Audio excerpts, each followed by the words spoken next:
మన తండ్రి అయిన యేసుక్రీస్తు ఉన్నతమైన నామంలో మన యూట్యూబ్ ఛానల్ బేతేరు ప్రార్థన మినిస్ట్రీ యూట్యూబ్ ఛానల్ వాక్యం వింటున్న ప్రతి బిడ్డలతో కూడా ప్రభునామం పేరిట వందనాలు చెల్లిస్తున్నాను. మరి మనము ఈ లెంట్ డేస్ శ్రమ దినాల్లో ఉన్నాము. ప్రతి ఒక్కరము కూడా ఈ లెంట్ డేస్ శ్రమ దినాల్లో మనం పడిపోయిన స్థితిలో నుండి పైకి ఎక్కుటకు దేవుడు మనకిస్తున్న ఆశీర్వాదం అనే 40 మెట్లు. ఈ 40 మెట్లలో మనందరం కూడా క్రమంగా ఎక్కాలి. ఎక్కడ కూడా మనము ఈ 40 మెట్లు తప్పిపోకూడదు. ప్రతి మెట్టులో ఒక్కొక్క మెట్టుకు ఒక్కొక్క ఆశీర్వాదం మనం పొందుకుంటున్నాం కనుక దుష్టుడైన అపవాదు ఒక్కొక్క మెట్టు మనల్ని తప్పించాలని చూస్తుంటాడు. వాడు ఎందుకంటే కందిరీగ వలె మన వద్దే ఉంటాడు. ఏమైనా సరే ఒక్క మెట్టు మనం మిస్ అయినా, ఒక్క మెట్టు మనం ఎక్కపోయినా ఆ ఒక్క మెట్టే వాడు బలము. ఆ ఒక్క మెట్టే మిగతా మనం ఎక్కిన మెట్లన్నీ కూడా శాపంలోకి నడిపిస్తాడు వాడు. ఆ ఒక్క మెట్టు ద్వారా మనకు ఆశీర్వాదంలోకి నడిపించడు, శాపంలోకి నడిపిస్తాడు. కాబట్టి ఎవరు కూడా మిస్ అవ్వద్దు. ఎలాంటి ఇబ్బందులున్నా, ఎలాంటి ఇరుకులున్నా తప్పకుండా ఈ వాక్యాన్ని, ఈ 40 రోజులు, ఈ 40 వాక్యాలని మనం ధ్యానిస్తున్నాం కాబట్టి ఈ ధ్యాన వాక్యాన్ని, ఈ 40 మెట్లని, లిచ్చన్ని ఎప్పుడు కూడా మిస్ అవ్వకుండా తప్పకుండా అందరూ ఏకేవిస్తారని ప్రేమపూర్వకంగా మీ అందరికీ కూడా మనవి చేస్తున్నాను. మరి ఒక్కొక్క మెట్టుకు ఒక్కొక్క ఆశీర్వాదం మనం చూసుకుంటూ వచ్చాం. ఇప్పుడు వరకు మనము 26 మెట్లు ఎక్కున్నాము. ఈరోజు మనం ఎక్కబోతున్న మెట్టు 27వ మెట్టు. 27వ మెట్లో మనం నేర్చుకునే విధానం ఏంటి, ఈ మెట్టు మనకి ఎలా ఉపయోగపడుద్ది, ఈ మెట్టు ద్వారా మనం ఏ ఆశీర్వాదాలు పొందుకోబోతున్నాము అనేది మనం ఈరోజు చూద్దాము. అంతకు ముందుగా దయచేసి ఒక చిన్న మనవి, మన వాక్యం మీ అందరి హృదయాలకు దగ్గరగా ఉంటే తప్పకుండా ఈ వాక్యంతో దేవుడు మీతో మాట్లాడుతుంటే దయచేసి ఈ ఛానల్ని సబ్స్క్రైబ్ చేసుకోండి. అంతేకాదు ఈ వాక్యాన్ని అనేకరికి కూడా ఫార్వర్డ్ చేయండి.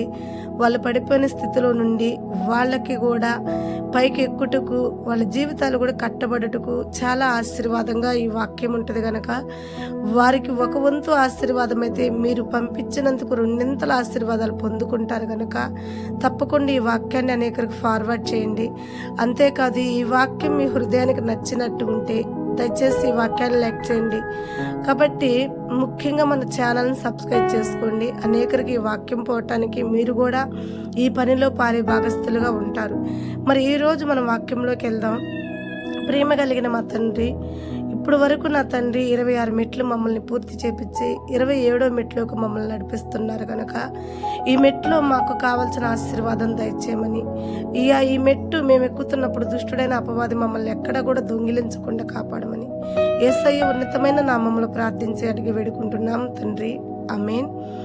మరి ఈరోజు మన వాక్యము యెషయా గ్రంథం 58వ అధ్యాయము 3వ వచనంలో మనం చూసుకుంటే ఇక్కడ ఉపవాసం చేస్తూ కొంతమంది ప్రజలు దేవుణ్ణి నిందిస్తూ మనకు కనపడతారు. చూడండి, బాగా దేవుణ్ణి నిందిస్తున్నారు అని ఎందుకన్నానంటే వాళ్ళ ప్రార్థన అలాగే ఉంది. అక్కడ వాళ్ళు చేసే ప్రార్థన ఎలా ఉందంటే, మేము యథార్థంగా ఉన్నాము, మేము ముమ్మారు నీ సన్నిధిని కనిపెట్టుకుని ఉంటున్నాము, దివారాత్రులు నీ ధ్యానిస్తున్నాము నిన్ను, నీ వాక్యాన్ని. అంతేకాకుండా అన్న ప్రాణములు మానుకుని ఉపవాసం ఉంటూ నీతో సహవాసం కలిగి ఉంటున్నాము, అయినను మా స్థితిగతులు మార్చబట్టలేదు, మా పరిస్థితులు మార్చబట్టలేదు. చూడు, ఉపవాసం లేని వాళ్ళు, ప్రార్థన లేని వాళ్ళు ఎంతగా ఆశీర్వదింపబడుతున్నారో, కానీ మేమైతే ఆశీర్వదింపబట్టలేదు, మాకైతే ఆశీర్వాదాలు లేవు. మేము చాలా దుఃఖపడుతూ చాలా బాధపడుతున్నాము. మా వల్ల తప్పిదం ఏంటి, మాతో మాట్లాడు ప్రభువా, మాకు బయలుపరచు, మమ్మల్ని మేము సరి చేసుకుంటామని చెప్పి దేవుడి వద్ద ప్రార్థన చేస్తున్నారు. ఒక పక్క దేవుణ్ణి నిందిస్తూ ఉన్నారు. మా ప్రార్థన వినవా, మా ప్రార్థనకు సమాధానం ఇవ్వవా, మాకు మంచి రోజులు రావా, మేమింత బలంగా ప్రార్థన చేసేవాళ్ళమి, మేమింత భక్తి పరములమి, మేమింత భక్తి కలిగిన వాళ్ళం కదా అని చెప్పి అంటున్నారు. ఇలాగే మనం కూడా చాలాసార్లు చేస్తూ ఉంటాం. ఇన్ని రోజులు ఉపవాసం ఉన్నాను, ఇన్నిసార్లు చర్చికి వెళ్ళాను, ఇన్నిసార్లు నేను పలహారాలు ఇచ్చాను, ఇన్నిసార్లు నేను కానుకలు ఇచ్చాను, దేవుడు నాకు చేసింది ఏది, దేవుడు నాకు చూపించిన మార్గం ఏది, దేవుడిచ్చిన ఆశీర్వాదాలు నాలో ఏవి, దేవుడిచ్చిన ఆరోగ్యం నాలో ఏది అని చెప్పి దేవుణ్ణి ఇలాగే మనం నిందిస్తూ ఉంటాం. అయితే అలా నిందిస్తూ ఉన్నప్పుడు దేవుడు వాళ్ళకి ముఖాముఖిగా వాళ్ళల్లో ఉన్న మైనస్ ఏంటో ఎత్తి చూపించాడు అనమాట. మీరు ఉపవాసం ఉంటారు కానీ బీదలందరూ ఆదరించరు, బీదలను దగ్గరికి తీయరు. మీరు ఉపవాసం ఉంటారు, తోటి వారు కష్టపడుతుంటే మీరు నవ్వుకుంటారే కానీ వారి కష్టంలో పాలి భాగస్థులుగా మీరు ఉండరు. మీరు ఉపవాసం ఉంటారు కానీ మీరు తినే ఆహారంలో ఒక బిచ్చగాడు వచ్చి ఒక ముద్ద పెట్టమంటే పెట్టరు.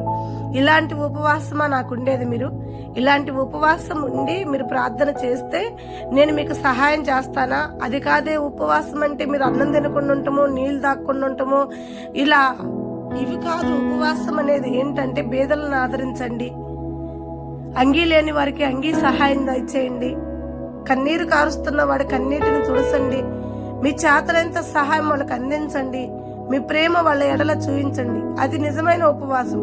మీరు అవన్నీ చేయకుండా కఠినలుగా ఉంటా బేదలను నిందిస్తూ, అనేకరిని నిందిస్తూ, అనేకరితో ఏజ్జాలాడతా, జగడాలాడతా, ముప్పొద్దులు సమస్తం కోరుకుని అని మీరు తింటూ, ఆకలిగా ఉన్న వారికి గుప్పుడు మెతుకులు పెట్టకుండా మీరు నా వద్ద ఉపవాసం ఉంటే మీ ప్రార్థన నేను వినను, మీకు అంగీకారం ఉండదు, మీరు చేసిన ప్రార్థనకి ఫలము రాదు అని దేవుడు వాళ్ళ ముఖం కొట్టినట్టు చెప్తాడనమాట. అయితే ఈరోజు మనం ఈ వాక్యం ద్వారా నేర్చుకునే విధానం ఏంటి, ఏం నేర్చుకుంటున్నామంటే ఉపవాసం ఉండాలన్నది లేదు, గొప్పతనం దాంట్లో లేదు. ఎందుకంటే ఉపవాసం అనగా దేవుడికి దగ్గరగా ఉండుట. అంటే నువ్వు ఉపవాసం ఉన్నప్పుడు అన్ని పనులు మానుకుని దేవుడితో దగ్గరగా ఉండి ప్రార్థన చేసుకుని దేవుడిని మనవి చేసుకుంటే దాన్ని ఉపవాసం అంటారు. అలా ఉపవాసం ఉండటమే దేవుడికి ఇష్టం. ఇంకోటి ఏంటంటే మనం ఉపవాసం ఉండి మన కడుపులో వ్యసనము, కుట్ర, కుళ్ళు ఇవన్నీ పెట్టుకుని ఉంటే అది ఉపవాసం కూడా చెల్లదు. దయచేసి ఈరోజు దేవుడు వాక్యం నీకు నేర్పిస్తున్న మెట్టి ఏంటి, 27వ మెట్టి ఏంటంటే నువ్వు ఉపవాసం ఉన్నందువల్ల లాభం లేదు. దేవుడికి ఇష్టుడుగా ఉంటేనే లాభం.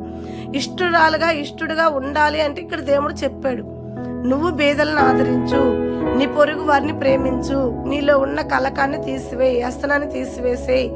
నువ్వు దేవుడికి లోపడి ఉండాలి, నిన్ను వలె నీ పొరుగు వారిని ప్రేమించాలి. ఇది నిజమైన ఉపవాసం దేవుడి సన్నిధిలో. దయచేసి ఉపవాసం ఉంటున్న మనందరం కూడా ఎలా ఉండాలి అంటే మన ఇరుగు వారితో, పొరుగు వారితో సమాధానం కలిగి ఉండాలి, ఇంటి వారితో సమాధానం కలిగి ఉండాలి, మిక్కిలి అలుపులైన వారిని ప్రేమించండి అని ఈ వాక్యము ఈ 27వ మెట్టు నీకు తెలియజేస్తుంది. కాబట్టి ఇప్పుడు వరకు నువ్వు చేసేవేమో అనేకరికి సహాయం చేసే చేతులేనేమో, అయితే ఆ చేతులు చేస్తున్నప్పుడు ఇంకా నీకు జవాబు రాలేదని ఎదురు చూస్తున్నావేమో, భయపడగాక నువ్వు చేసే రీతిలో, చేసే సహాయంలో నీ చెయ్యుంటే ఒక విధంగా అది నీకు ముందే ఆశీర్వాదం కొంచెం లేట్ అవ్వచ్చేమో కానీ తప్పకుండా ఆశీర్వాదం వస్తుంది.